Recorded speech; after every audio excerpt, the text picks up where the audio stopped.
Welcome to our YouTube channel Softech civil Tamil. நம்ம இன்றைக்கி என்ன பார்க்க போகிறோம் அப்படின்னா, எப்படிலாம் நோடை வந்து வரையலாம். பில்டிங் வரைகிறதுக்கு staadpro பொறுத்த வரைக்கும் நோடு தான் முக்கியம். நோடு வந்து எப்படிலாம் க்ரியேட் பண்ணலாம் அப்படிங்கிறத இன்றைக்கி பார்க்க போகிறோம். அது மட்டும் இல்லாமல் இன்னும் கூட கொஞ்சம் டீட்டெயில்ஸ் பார்க்க போகிறோம். ஸோ நம்ம சேனலை ஃபுல்லாக ஸ்கிப் பண்ணாமல் ஃபுல்லாக பாருங்கள். அது மட்டும் இல்லாமல் நம்ம சேனலை புதுசாக பார்க்குறவங்க இருந்தீங்கன்னா நம்ம சேனலை சப்ஸ்கிரைப் பண்ணிக்கோங்க. வாங்க வீடியோக்குள்ளே போவோம். இங்கே பாருங்கள், இது வந்து ஜாப் டீட்டெயில்ஸ். அதாவது நான் இதுக்கு வச்சுருக்க நேம் வந்து டெமோன்னு வச்சுருக்கிறேன்.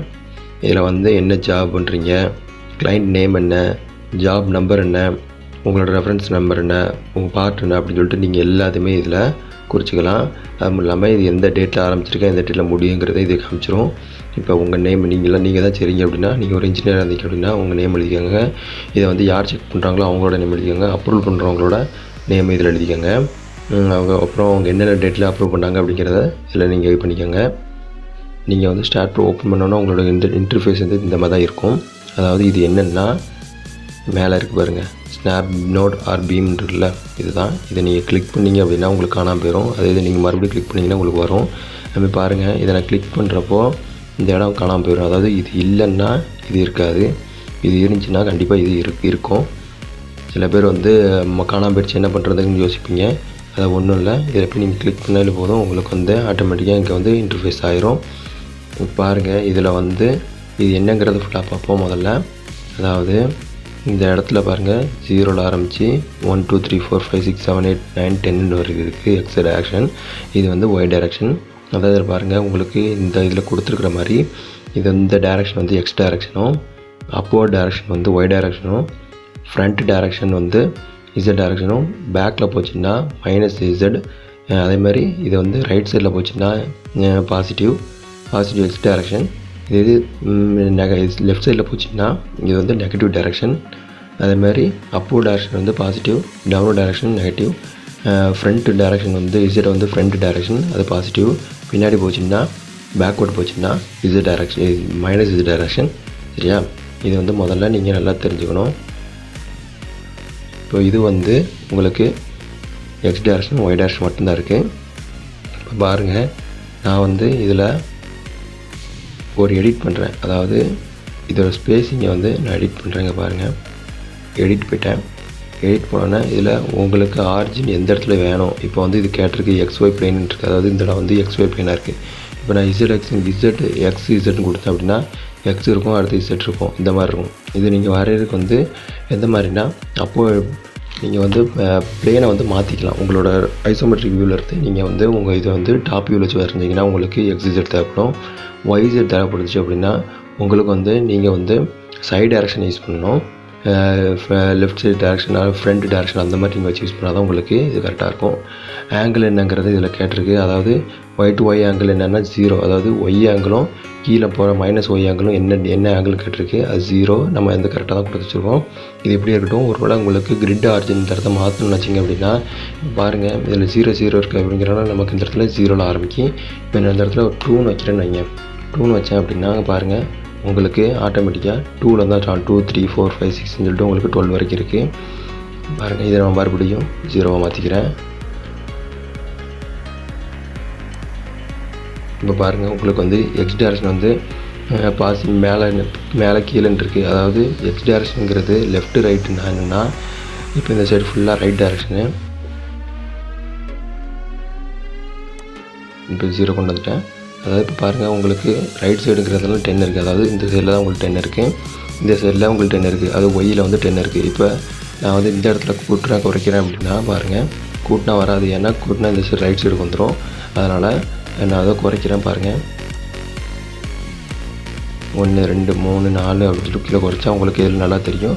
0 -1 -2 -3 -4 -5ன்னு வருது. அதுமாரி இதையும் பாருங்கள், இதையும் நான் வந்து குறைக்கிறேன்.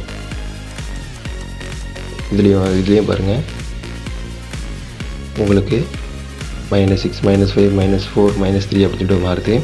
இதை வந்து நான் பழையபடி கொண்டு வந்துக்கிறேன். மறுபடி உங்களுக்கு ஏற்றப்ப நீங்கள் மாற்றிக்கலாம். உங்களோட ஒரு பில்டிங் வந்து இந்த இடத்துல தான் ஒரு கார்னரில் இந்த இடத்துல தான் ஸ்டார்ட் ஆகுது, ஆனால் வந்து வேறு இடத்துக்கு பின்னாடியும் வருது இடம் அப்படின்னா நீங்கள் இந்த மாதிரி யூஸ் பண்ணிக்கலாம். உங்களுக்கு ஈஸியாக இருக்கிறதுக்காக இந்த மாதிரி கொண்டு வந்திருக்காங்க. இது வந்து ஃபாண்ட் ஃபாண்ட்டை கிளிக் பண்ணோம் அப்படின்னா உங்களுக்கு ஃபாண்ட் எந்த மாதிரி டைப்பில் இருக்கணும் அப்படின்ட்டு இதில் ஏரியல் இருக்குது. நான் இதை அப்படியே வச்சுக்கிறேன். நீங்கள் மாற்றணும்னு நினச்சா அப்படின்னா நீங்கள் மாற்றிக்கலாம். அதேமாதிரி நீங்கள் எஃபெக்ட் இது வந்து அண்டர்லைன் கொடுத்து பண்ணணும், இல்லைனா ஸ்ட்ரைக் அவுட் பண்ணணும் அப்படின்னு நினச்சிங்க அப்படின்னா நீங்கள் இதுவுமே பண்ணிக்கலாம். இதோட சைஸ் என்ன சைஸ் உங்களுக்கு எப்படி எவ்வளோ பெருசாக தான் தெரியும் கிளியராக அப்படிங்கிறதுக்கு ஏற்றப்போ நீங்கள் மாற்றிக்கோங்க. நான் இதில் எதுவுமே மாற்றலை.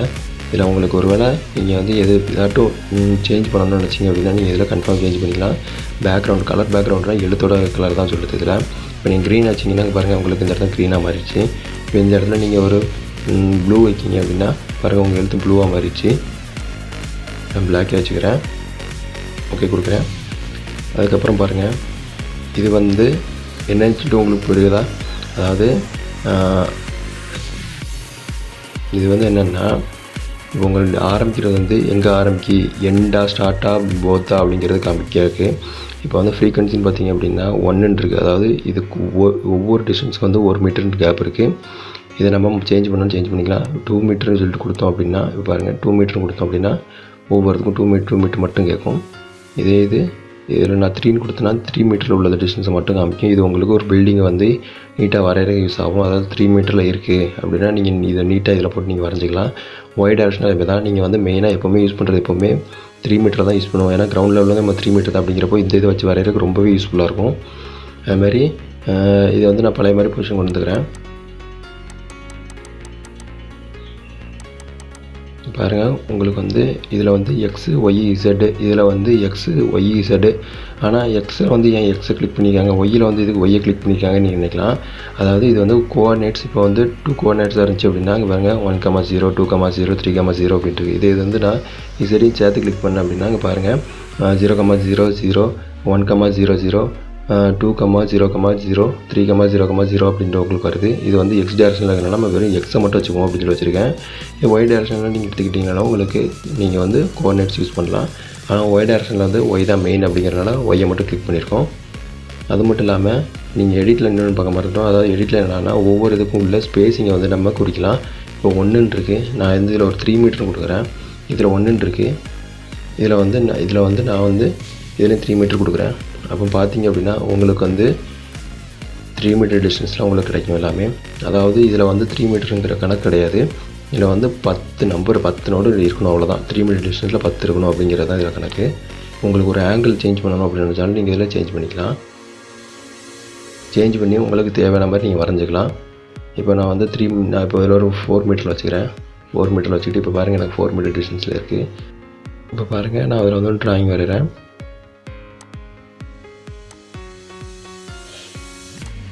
நார்மலாக வரையலாம்.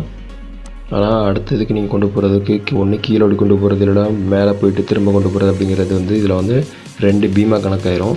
அப்படிங்கிறனால நீங்கள் இந்த சைடு கொண்டு போனாலும் உங்களுக்கு இன்க்ளைண்டாக வந்துடும். அப்போ என்ன பண்ணணும்னு யோசிப்பீங்க. அப்போ நீங்கள் என்ன பண்ணுங்கன்னா நீங்கள் எந்த இதில் வைக்கணுமோ அதுக்கு நேராக கொண்டு போய்க்கோங்க. கண்ட்ரோல் ப்ரெஸ் பண்ணிட்டு அதில் ஒரு கிளிக் பண்ணுங்கள். கிளிக் பண்ண உங்களுக்கு ஆட்டோமேட்டிக்காக அதை வந்து வேறு மாதிரி மாறிடும்.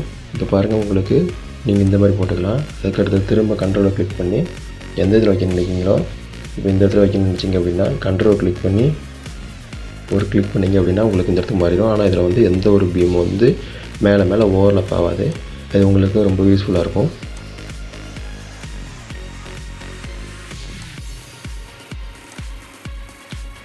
எஸ்கேப் கொடுத்துக்கிறேன். எஸ்கேப் கொடுத்துட்டு இப்போ இது பண்ணிடுறேன். அப்புறம் வந்து என்ன பண்ணுறேன்னா ஸ்னாப்னோட பீமை வந்து கிளிக் பண்ணோன்னே போயிடுது. எனக்கு நான் என்ன கொடுத்தனோ அது மட்டும் எனக்கு கரெக்டாக இங்கே கிடச்சிருக்கு. இப்படி ஒன்று வரையலாம். அப்படி இல்லைன்னா எல்லாத்தையுமே கண்ட்ரோல் சார் கொடுத்துக்கிறேன். ஒன்று இப்படி வரையலாம். அப்படி இல்லைன்னா டேரெக்டாக நீங்கள் கிரிட் சிஸ்டம் இதை ஓப்பன் பண்ணியிருந்தீங்கன்னா உங்களுக்கு இதை மறைச்சிருக்கும். இதை நீங்கள் எடுத்து விட்ருங்க. எடுத்து விட்டோன்னா உங்களுக்கு இங்கே வந்து நோடு வந்து எங்கெங்கே இருக்கணுங்கிறது கேட்டிருக்கோம். கோஆர்டினேட்ஸ் இது கோஆர்டினேட்ஸ் நம்ம எங்கே இருக்குன்னு தெரியும். நமக்கு வந்து ஆல்ரெடி தெரியும். 2,2 அப்படின்னா அது வந்து எக்ஸ் டேரக்ஷனும் ஒய் டேரக்ஷனும் எந்த இடத்துல இருக்கும் அப்படிங்கிறத நம்ம படிச்சிருப்போம். அதே மாதிரி தான் இதுவும். இதில் வந்து நான் 0ன்னு கொடுக்கேன். ஏன்னா ஸ்டார்டிங் வந்து எப்போவுமே 0 கொடுத்துக்கோங்க. அப்போ தான் உங்களுக்கு கரெக்டாக இருக்கும். அதுக்கடுத்தது வந்து இதில் வந்து நான்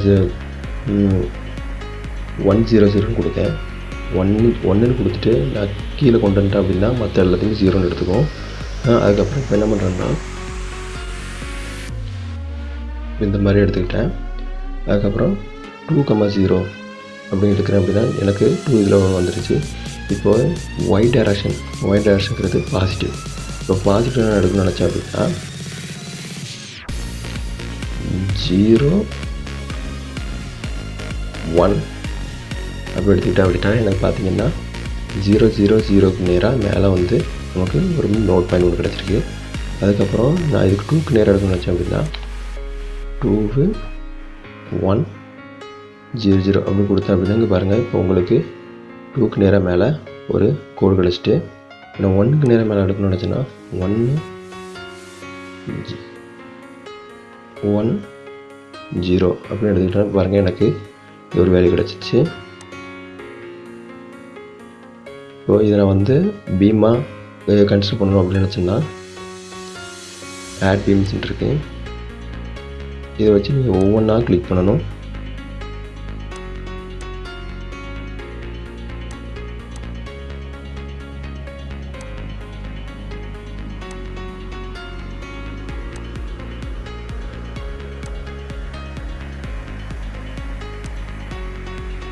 இப்படிலாம் நீங்கள் வந்து உங்களோட பீமை நீங்கள் வரைஞ்சிக்கலாம். இங்கே பாருங்கள் பீம் 1 வந்து உங்களுக்கு எங்கே க்ரியேட் ஆயிருக்குன்னா 1 to 4 வேறு ஒன்றும் இல்லை. 1 நம்ம இதான் ஃபஸ்ட்டு க்ரியேட் பண்ணோம், அதாவது 0,0. 4ங்கிறது என்னென்னா 4th நம்ம க்ரியேட் பண்ணிக்கிறது. இதில் வந்து 4th என்ன இருக்குது 0,1,0. இதை தான் வந்து நம்ம 4th க்ரியேட் பண்ணோம். அதாவது 3rd வந்து நம்ம வேறு ஒன்று க்ரியேட் பண்ணோம், அதனால் இது வந்து சேஞ்ச் ஆகிருக்கு. இப்போ நம்ம இந்த இடத்த தான் முதல்ல சேஞ்ச் பண்ணோம் 4ஆவதா. அதனால் 1,4 வந்து ஒரு பீமு. அடுத்து 4,6 அடுத்தது 4லேருந்து அடுத்து 6ஆவதாக இருக்குது. இதுதான் நம்ம 2 லாஸ்ட்டாக க்ரியேட் பண்ணோம் அப்படிங்கிறது. இது 6ஆவதாக இருக்குது, இது ஒரு பீமு. அடுத்தது இதிலேருந்து கீழே வந்திருப்போம், அப்போ இது 2ஆவதாக க்ரியேட் பண்ணியிருப்போம். அதனால் என்ன பண்ணுறதுன்னா 6லேருந்து 2வது உள்ளது வந்து ஒரு பீமு அப்படின்னு கன்சிடர் பண்ணியிருக்கு. உங்களுக்கு ஒரு வேளை சப்போஸ் ஏதாச்சும் எரர் வந்துச்சு, பெரிய ஸ்ட்ரக்சர் நீங்கள் பண்ணீங்க அப்படின்னா உங்களுக்கு எரர் வந்துச்சு அப்படின்னா நீங்கள் இந்த மாதிரி தான் அந்த பீம் மட்டும் எடுக்கிறதுக்கு இந்த இடத்த தான் யூஸ் பண்ணி ஆகணும். அது வரப்போகிற செக்ஷனில் நான் சொல்கிறேன். இந்த வீடியோ உங்களுக்கு பிடிச்சிருந்துச்சு அப்படின்னா லைக் பண்ணுங்கள், ஷேர் பண்ணுங்கள். டவுட் ஏதாச்சும் இருந்துச்சுன்னா கமெண்ட் செக்ஷனில் கமெண்ட் பண்ணுங்கள். அப்படி இல்லைன்னா வாட்ஸ்அப், ஃபேஸ்புக், டெலிகிராம் லிங்க் கொடுத்துருக்கோம், அதில் கூட நீங்கள் வந்து உங்கள் டவுட்டை கிளியர் பண்ணிக்கலாம். தேங்க்ஸ் ஃபார் வாட்சிங்.